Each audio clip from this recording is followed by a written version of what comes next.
Hello tout le monde, le mois de septembre est le mois de la rentrée et qui dit rentrée dit projet et je sais que certains d'entre vous vont être tentés de trouver leurs infos pour leurs devoirs sur internet. Je le sais parce que je suis aussi passé par là. Mais j'aimerais aujourd'hui vous mettre en garde, à l'ère du numérique, c'est facile de trouver une info, vous tapez ce que vous voulez trouver sur les réseaux sociaux et les moteurs de recherche et hop, vous avez ce que vous voulez. Mais c'est là qu'il faut être vigilant. Cette abondance d'informations n'est pas sans risque. 2/3 des citoyens de l'Union européenne déclarent lire ou entendre des fausses nouvelles au moins une fois par semaine. Plus de 80% des citoyens de l'Union européenne considèrent que l'existence de fausses nouvelles constitue un problème pour leur pays et pour la démocratie en général. La prolifération de fausses nouvelles, le plagiat et la diffusion de contenus non vérifiés constituent de véritables menaces pour nos sociétés. Ces pratiques, loin d'être anodines, ont des conséquences néfastes. La désinformation, c'est un peu comme une épidémie mais au 21e siècle. Bon, je sais, on a eu le Covid, mais vous voyez ce que je veux dire. Elle menace nos démocraties, sape notre confiance en les institutions et alimente les divisions. Bon, j'espère que vous êtes prêts à plonger dans le monde fascinant et un peu effrayant des fake news parce qu'aujourd'hui on va décrypter ensemble le mécanisme de la désinformation et vous donner quelques astuces pour ne pas vous faire avoir.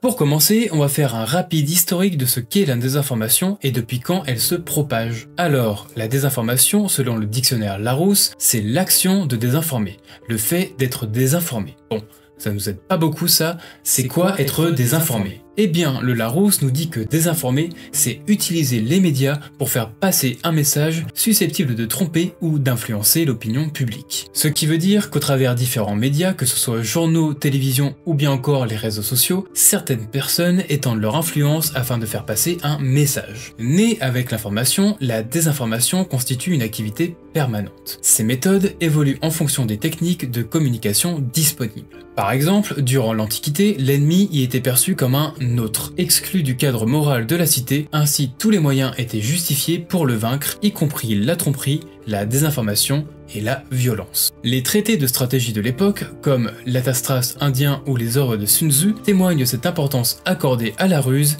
et à la manipulation de l'adversaire. La guerre était conçue comme une partie d'échec où la victoire revenait à celui qui avait su affaiblir l'ennemi psychologiquement avant de le vaincre militairement. La désinformation joue un rôle majeur pour faire croire à une parole qu'on a bien l'intention de ne pas tenir. On a le cas de Charles, duc de Bourgogne, dit le téméraire, qui tombe victime des fausses promesses de Louis XI, qui précocement avait constitué une sorte de cabinet particulier consacré à la désinformation. Et là, on ne parle que de stratégie militaire, La désinformation est également un des meilleurs outils de propagande. À l'origine, la propagande était considérée comme un devoir religieux, un moyen de convertir les non-croyants. Ce prosélytisme, bien qu'ayant évolué, persiste dans de nombreuses religions et sectes contemporaines. Dans l'Antiquité, le peuple peu éduqué et soumis à l'autorité ne remettait pas en question les informations diffusées par les dirigeants. La distinction entre information et propagande n'existait pas, et la censure n'était nécessaire que lorsque émergeaient les premières voix critiques. Ainsi, l'histoire de la propagande relève d'une évolution liée à l'émergence d'une conscience critique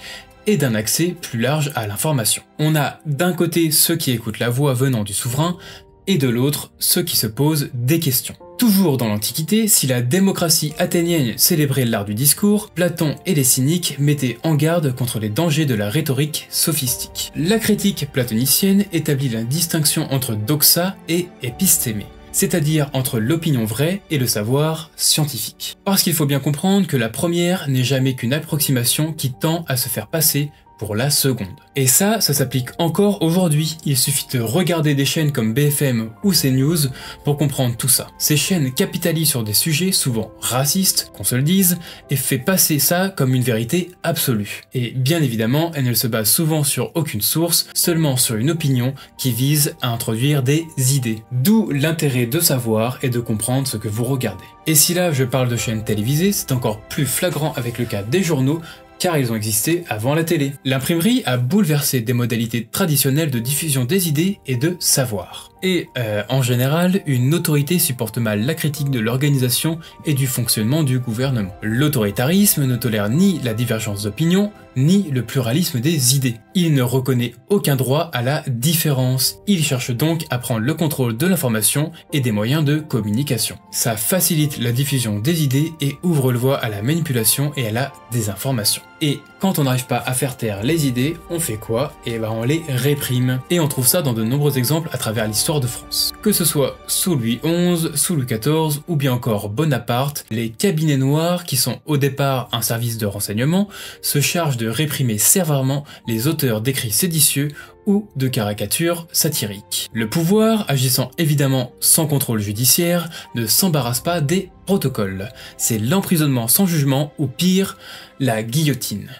L'opposant disparaît. La lutte pour la liberté d'expression et d'opinion est donc un combat historique contre l'autoritarisme et la manipulation. Les enjeux liés à l'information sont restés les mêmes, le pouvoir de façonner les esprits et de contrôler les masses. Des philosophes soulignaient que la beauté d'un discours ne garantit pas sa vérité et que les politiciens pouvaient manipuler les opinions publiques à leurs propres fins. Aujourd'hui, compte tenu des informations dont je dispose, qui sont les mêmes que vous, il est hors de question de le lever. Et donc je demanderai aux services compétents de pouvoir me faire un point cohérent en la matière dès le premier conseil de défense que je réunirai si je suis élu. Il faut pour cela d'abord avoir une juste perception de la menace, de la nature des risques qu'encourt notre population, mais également des pratiques que permet seul l'état d'urgence.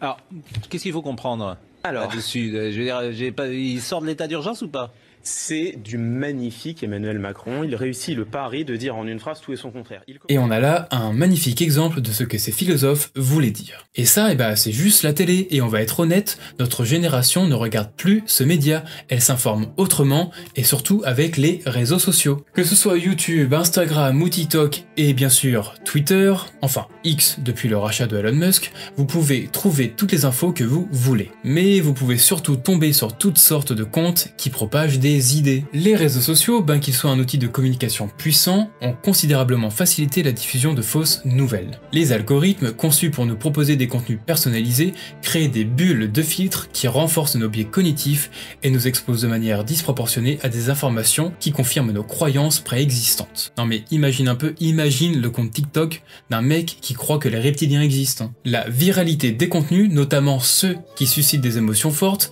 accélère la propagation de la désinformation. De plus, la difficulté à modérer les contenus sur ces plateformes permet aux fausses informations de se diffuser rapidement et à grande échelle. On a le cas notamment de ce courant d'idées appelé afrocentrisme et véhiculé par Maître Gims. Ce courant de pensée réécrit l'histoire et consiste à attribuer une place centrale aux cultures noires aux dépens des autres cultures. La théorie principale de l'afrocentrisme est celle de l'Égypte noire, selon laquelle les habitants de l'Égypte antique étaient des noirs. Ce qui est à la fois vrai et faux. Mais ceci est un autre sujet. Et c'est là que je fais ma pub. Si vous voulez en savoir plus, dites-le moi en commentaire. D'ailleurs, petite parenthèse, mais ceux qui profiteront de ce moment pour crier leur racisme, allez vous faire foutre. Comme ça, c'est clair. Bref, je reprends. Donc, ce courant de pensée amène à des dérives, comme a pu le faire Maître Gims lors d'une interview où il prétendait que les Égyptiens avaient l'électricité il y a plusieurs milliers d'années. Bon, c'est bien évidemment un ramassis de conneries. Les complotistes s'appuient sur des hiéroglyphes découverts dans le temple d'Hathor à Dendera en Égypte, et ce qu'ils pensent reconnaître comme un filament dans une ampoule électrique n'est juste que la représentation de la création de l'Égypte avec le dieu Arsumtus, incarné par un serpent qui sort d'une fleur de lotus. Bon, maintenant, faut aussi comprendre que ce courant n'est pas arrivé par hasard. Nous, en tant qu'Européens, on a ravagé les cultures africaines, on a pillé leurs ressources, on a réduit en esclavage des civilisations, donc ce courant n'est qu'une volonté de se réapproprier une histoire qui a été bouleversée, même si en tant qu'historien, je ne cautionne évidemment pas cette façon de réécrire l'histoire, surtout que l'Afrique est riche en histoire, elle n'a pas besoin de ça. Il y a donc une forte emprise venant de ces influenceurs de tout milieu, les fausses nouvelles peuvent générer des revenus publicitaires importants, attirant les annonceurs en quête de visibilité. C'est le cas des réseaux sociaux et surtout de YouTube, où on est attiré par les miniatures putaclic, la mienne en est d'ailleurs une. Donc, comment on peut faire pour lutter contre ça ? Bah, j'ai pas de solution miracle, hein. Ça va être à vous de faire attention à ce que vous consommez comme information et surtout à l'endroit où vous les dénichez. Il faut toujours s'appuyer sur un consensus scientifique ou tout du moins à ce que disent la plupart des chercheurs, que ce soit dans le domaine de la santé, de l'histoire, du gaming, peu importe. Trouvez les informations auprès des professionnels du domaine et surtout, comparez les avis pour vous faire la vôtre. Informez-vous sur vos vidéastes et artistes préférés. Posez-vous les bonnes questions. Est-ce que vous écoutez cet artiste pour sa musique ou pour les idées qu'il véhicule? Est-ce que Stéphane Bern est neutre lorsqu'il raconte ses secrets d'histoire? Nota Bene est une référence historique sur YouTube? Est-ce que Charlie Danger vous raconte des salades? Moi-même, suis-je la personne que vous pensez connaître au travers des vidéos? Posez-vous toutes ces questions lorsque vous regardez quelque chose à titre informatif. En se formant aux médias et à l'information, en développant ses compétences numériques et en s'entourant de sources fiables, on peut contribuer ensemble à limiter la propagation de la désinformation. Voilà, c'est déjà la fin de cette vidéo, j'espère que celle-ci vous a plu. Alors oui, elle sort un peu du cadre et j'ai longtemps hésité à la faire, mais au vu de ce qui s'est passé avec les dernières élections et de la rapidité à laquelle les informations se propagent aujourd'hui, je trouvais ça important de faire un point sur ça. Évidemment, ça paraît évident, mais je tiens à le préciser, je n'ai rien contre Nota Bene, Charlie Danger et même Stéphane Bern. Et d'ailleurs, je les remercie pour leur travail et leur façon dont ils rendent l'histoire accessible à tous. Si vous voulez apprendre des choses passionnantes par des passionnés, c'est ce genre de chaîne qu'il faut regarder. En plus de la mienne évidemment. Bon, la vidéo commence à être longue et j'ai encore plein de choses à explorer, donc je vous dis à très vite pour une nouvelle chronique historique. Tchou les petits loups!